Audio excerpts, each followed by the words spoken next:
Your dog doesn't know right from wrong. Morality is a human concept, and a fluid one at that. Morality is a social construct. So why do we think our dogs know right from wrong?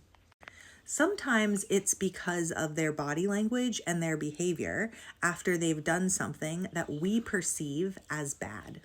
So we make this leap to say, oh, they also know that what they've done is bad because what I'm seeing looks to me to be guilt.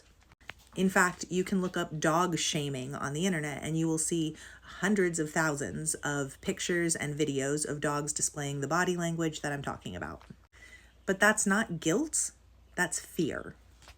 That's avoidance. It's appeasement. So what is happening there?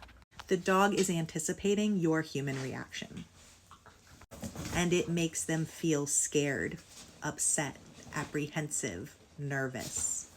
It's your behavior, what they predict is coming next, that is upsetting them. They have learned that with certain contexts, you are likely to do something they find aversive. In fact, this is a big reason why we don't put suppression and aversives into behavior therapy plans, at least not in evidence-based circles. Because in behavior therapy, we are trying to help dogs feel safer. And so say you have a dog who is reactive on leash because they are afraid of a trigger. And now, not only do they predict threat from their trigger, but they predict that their reaction to that threat is going to make you a threat. You are now going to do something scary, or you're going to disconnect from them and ignore them. You're going to take away their autonomy. You're going to do something that is aversive to them in an attempt to suppress that behavior. And that increases their threat perception before you've even done the thing. And it makes you less of a safe person for them. Our behavior in those moments impacts so much more than that moment. Sometimes people will say, oh, my dog knows right from wrong because they will only do this behavior in XYZ context. For example, my dog will only take food off the counter if I'm not in the room. Or my dog will hide before they go potty in the house. They won't do it in the same room as me. So again, they've learned context.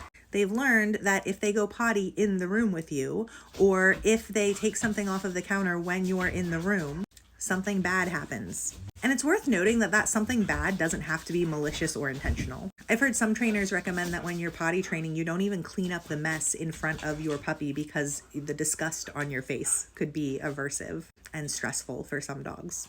Similarly, your dog has learned that they can go potty somewhere else in the house, or they can successfully get something off the counter if you're not in the room. Just like with humans, punishment doesn't teach us to do more desirable things. It teaches us to get better at avoiding getting in trouble. It's the same reason that people speed when there are no cops around and then slam on their brakes when their GPS alerts them that there's a cop up ahead. And then people will get mad and say, oh, my dog is doing it intentionally. No, your dog is just living in a world where they have very little control. And so they have to pay very close attention. They have to know us better than we know us. They have to know the environment better than we know the environment. They are just trying to get their needs met.